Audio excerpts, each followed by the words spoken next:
सब लोग बोलते हैं कि इंडिया $10 ट्रिलियन की इकोनॉमी बनेगा, लेकिन असली सवाल ये नहीं है।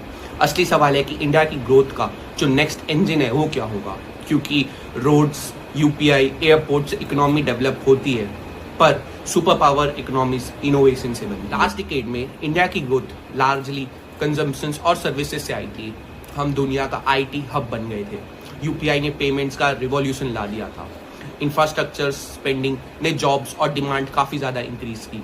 लेकिन नेक्स्ट फेज में सिर्फ कंजम्पशन से काम नहीं होगा, इंडिया को प्रोडक्टिव ग्रोथ चाहिए रहेगा। इसलिए इंडियन गवर्नमेंट मैन्युफैक्चरिंग और कैपिटल एक्सपेंडिचर पर बहुत ज़्यादा फोकस कर रही है। सेमीकंडक्टर्स, इलेक्ट्रॉनिक्स, डिफेंस मैन्युफैक्चरिंग और रिन्यूएबल एनर्जी, ये जो सेक्टर्स है ये सिर्फ इंडस्ट्री नहीं, इंडिया के नेक्स्ट ग्रोथ मल्टीप्लायर्स हो सकते हैं। अगर इंडिया मैन्युफैक्चरिंग का ग्लोबल शेयर भी सिग्निफिकेंटली इंक्रीज कर लेता है तो इकोनॉमिक ग्रोथ का स्ट्रक्चर ही बदल जाएगा। लेकिन सबसे अंडररेटेड अपॉर्चुनिटी मैन्युफैक्चरिंग भी नहीं है, वो है फाइनेंशियलाइजेशन ऑफ इंडिया।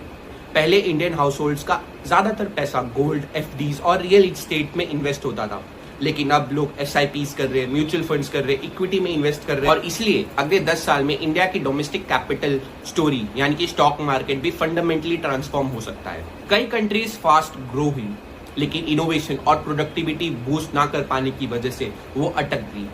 इंडिया के लिए नेक्स्ट बैटल जीडीपी ग्रोथ की नहीं, प्रोडक्टिविटी ग्रोथ की है। और इसलिए फ्यूचर का इंडिया सिर्फ कंज्यूमर्स का इंडिया नहीं होगा, it will be a nation of manufacturers, investors, innovators and exporters. और अगर ये ट्रांजेक्शन सक्सेसफुल हुआ तो $10 ट्रिलियन की जो इकोनॉमी है वो सिर्फ एक माइलस्टोन होगा, डेस्टिनेशन नहीं। एक लाइन में आप लोग भी बताओ कि इंडिया के नेक्स्ट बिग ग्रोथ डेवलपर्स क्या होंगे, मैन्युफैक्चरिंग, डिफेंस, AI या फिर रिन्यूएबल एनर्जी।